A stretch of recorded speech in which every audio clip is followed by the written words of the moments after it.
بسم اللہ الرحمن الرحیم اعوذ باللہ من الشیطان الرجیم بسم اللہ الرحمن الرحیم والذین یتوفون منکم ویذرون ازواجا وصیۃ لازواجہم متاعا الی الحول غیر اخراج فإن خرجن فلا جناح عليكم فيما فعلن في أنفسهن من معروف والله عزيز حكيم وللمطلقات متاع بالمعروف حقا على المتقين كذلك يبين الله لكم آياته لعلكم تعقلون صدق الله العلي العظيم۔ یہ طلاق اور وفات کی عدت کے متعلق یہ آخری دو آیات مبارکہ ہیں جو میں آپ کے سامنے تلاوت کی سورہ بقرہ میں۔ آگے پھر موضوع تبدیل ہو رہا ہے، تو ان آیتوں کے اندر اللہ رب العالمین نے سورہ بقرہ کا وہی 31واں رکوع چل رہا ہے، حکم فرمایا کہ جس عورت کا شوہر فوت ہو جائے تو اس عورت کو جلدی سے گھر سے نہ نکالو، 1 سال تک اس کا خرچہ وغیرہ دیتے رہو، گھر میں عزت کے ساتھ رکھو۔ اسی طرح سے اگر کسی عورت کو طلاق ہو جاتی ہے تو اس کو بھی جلدی سے گھر سے نہ نکالو، اس کو بھی خرچہ وغیرہ دیتے رہو، اور جب وہ نکلے تو بھی عزت کے ساتھ اس کو نکالو، ذلیل کر کے بے عزت کر کے طلاق والی عورت کو بھی گھر سے نہ نکالو۔ تو اللہ تعالیٰ فرماتے ہیں والذین یتوفون منکم ویذرون ازواجا، تم میں سے جو لوگ فوت ہو جائیں اور ان کی بیویاں زندہ ہوں، وصیۃ لازواجہم، تو ان پر لازم ہے کہ اپنی بیویوں کے لیے وصیت کریں، متاعا الی الحول غیر اخراج، سال تک ان کو خرچہ بھی دیتے رہیں، گھر سے نکالیں بھی نہیں۔ جس عورت کا شوہر فوت ہو گیا اس کا تذکرہ ہے۔ فَإِنْ خَرَجْنَ، اگر وہ خود ہی سال گزرنے سے پہلے نکل جائیں، فَلَا جُنَاحَ عَلَيْكُمْ فِي مَا فَعَلْنَ فِي أَنفُسِهِنَّ مِنْ مَعْرُوف، اگر وہ خود ہی اپنی رضا خوشی کے ساتھ نکل جاتی ہیں اپنے بھلائی کے لیے، تو پھر آپ کے لیے کوئی گناہ نہیں، کوئی بوجھ نہیں۔ واللہ عزیز حکیم، اللہ تعالیٰ غالب بھی ہے، حکمت والا بھی ہے۔ ابھی اس آیت کریمہ میں حکم آیا کہ سال تک ان کو خرچہ بھی تو گھر میں بھی رکھو، بیوہ کو، اور عدت کا جب حکم نازل ہوا تو پھر وہ 4 مہینے اور 10 دن کا حکم نازل ہوا۔ تو ابھی 2 طرح کی حکم آ گئے، ایک ہے سال تک ان کو اپنے پاس رکھو، دوسرا یہ کہ 4 مہینہ 10 دن تک۔ تو دونوں کا مقصد یہ ہے کہ 4 مہینہ 10 دن تک تو ہر حال میں اس کے لیے لازم ہے کہ وہ عدت گزارے، اور ان 4 مہینہ 10 دن کے اندر اسی کو دوسرا کوئی نکاح کرنے کی بھی اجازت نہیں ہے۔ لیکن اگر 4 مہینہ 10 دن کے بعد بھی آپ ہی کے گھر میں رہنا چاہے تو اس کے لیے منع نہیں ہے، گھر میں رہ سکتی ہے، لیکن کم از کم 1 سال تک اس کو عزت کے ساتھ رکھو۔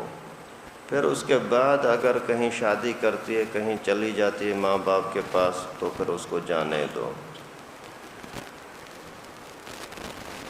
یہاں ہمارے ماحول کے اندر اکثر ایسا ہوتا ہے کہ اگر نوجوان لڑکی کا شوہر فوت ہو جاتا ہے تو وہ فوری طور پر اپنے ماں باپ کے پاس چلی جاتی ہے، یا پھر گھر والے اس کو نکال دیتے ہیں، بھائی نکلو، ابھی تیرا شوہر نہیں ہے یہاں، تو کیا کرے گی؟ تو یہ غلط طریقہ ہے۔ 4 مہینہ 10 دن تک تو اس کو بچے ہوں یا نہ ہوں، ہر حال میں اس کو عدت گزارنی ہے اور آپ کے گھر میں ہی گزارنی ہے۔ اگر پہلی تاریخ کو اسلامی لحاظ سے پہلی تاریخ کو اگر انتقال ہوتا ہے تو پھر 4 مہینے اور 10 دن، اگر پہلی تاریخ کے علاوہ بیچ مہینے میں کبھی بھی انتقال ہوا ہے تو پھر 4 مہینے 10 دن نہیں، پھر 130 دن کا اعتبار کیا جاتا ہے۔ 4 مہینے 10 دن، 4 مہینے کا 120 دن بنتے ہیں، لیکن تھوڑا سا آگے پیچھے ہو سکتے ہیں، کوئی 29 کا مہینہ ہے، کوئی 30 کا۔ تو اگر پہلی تاریخ کے علاوہ کسی بھی ٹائم پر شوہر فوت ہوا ہے تو پھر اس بیوی کی عدت، اس بیوہ کی عدت 130 دن ہوں گے۔ اور اگر وہ عورت بچوں والی ہے، عورت اگر بچوں والی ہے، 2 4 8 10 بچے ہو گئے، اب بھی اگر شوہر فوت ہو جاتا ہے تو پھر وہ عورت گھر کی مالک بن کے بیٹھ جاتی ہے، بس گھر میرا ہے۔ تو اس کے لیے بھی اللہ رب العالمین نے یہی قاعدہ قانون بتایا کہ یہ گھر اسی عورت کا نہیں ہے۔ جیسے ہی آدمی گھر کا بڑا فوت ہوتا ہے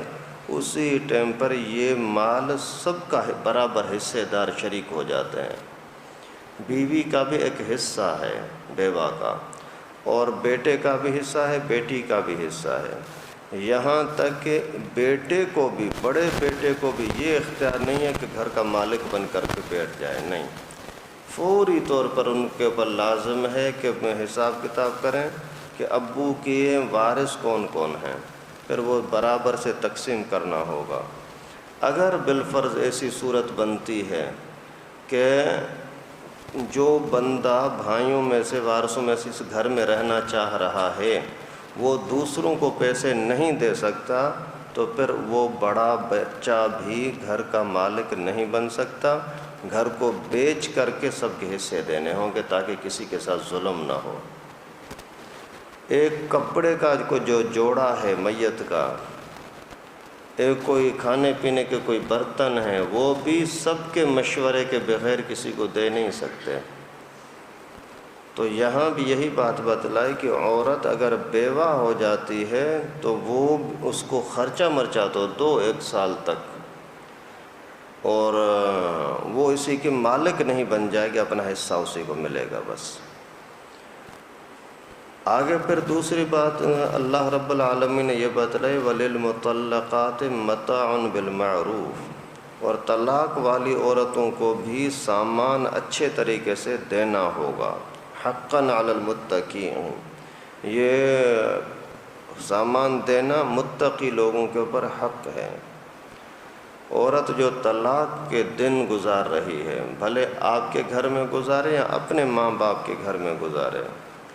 تو اسی کو خرچہ دے دیں اور اس کی توہین نہ کریں، بے عزت کر کے گھر سے نہ نکالیں۔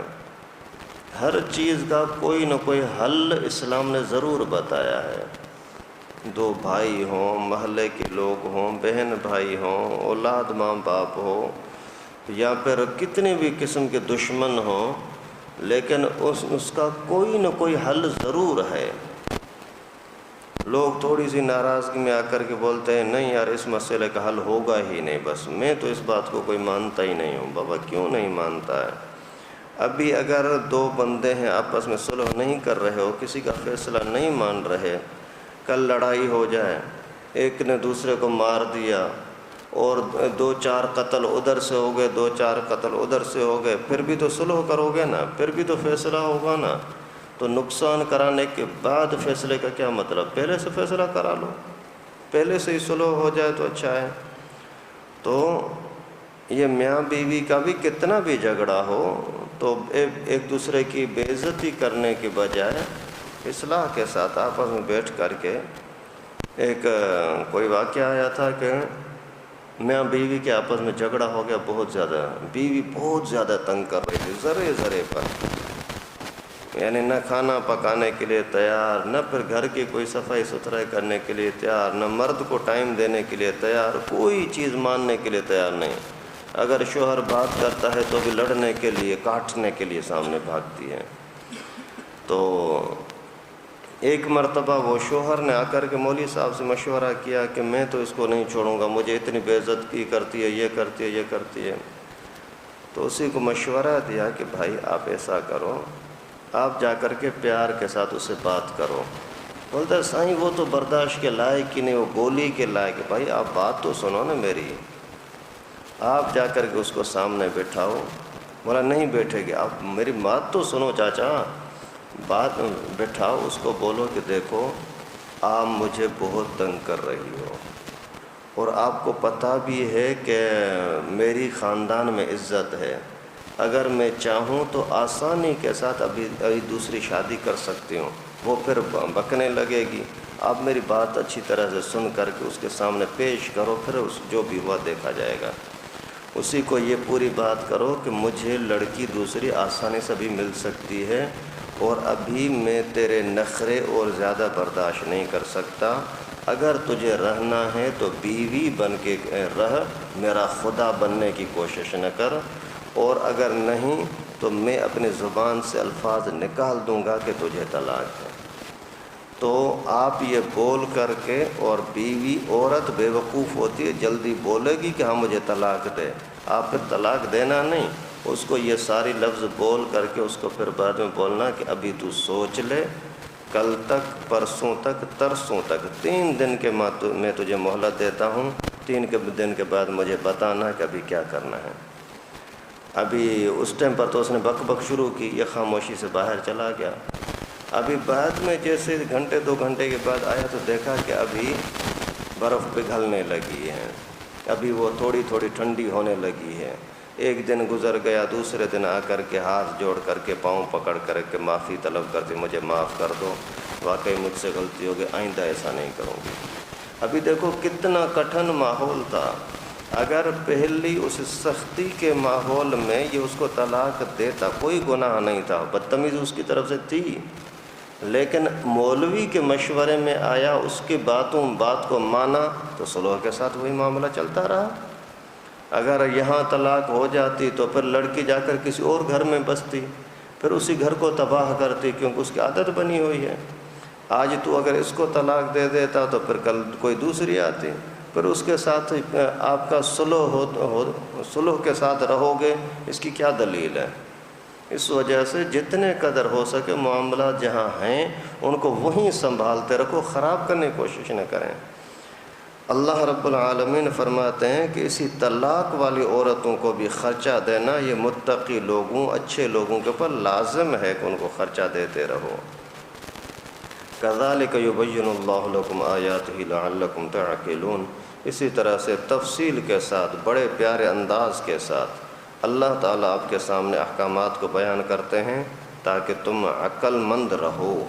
عقل کے ساتھ فیصلے کرو، عقل مندی کی زندگی گزارو۔ تعقلون، عقل والے ہی یعنی دنیا کے معاملات کے اندر صحیح چل سکتے ہیں، رہ سکتے ہیں۔ اللہ تعالیٰ سے دعا ہے کہ اللہ رب العالمین ہم سب کو قرآن کے مطابق زندگی گزارنے کی توفیق نصیب فرمائے، عورتوں کے شر سے مردوں کو، مردوں کے شر سے عورتوں کو، پڑوسیوں کو، محلے والوں کو ایک دوسرے کے شر سے بچنے کی توفیق نصیب فرمائے۔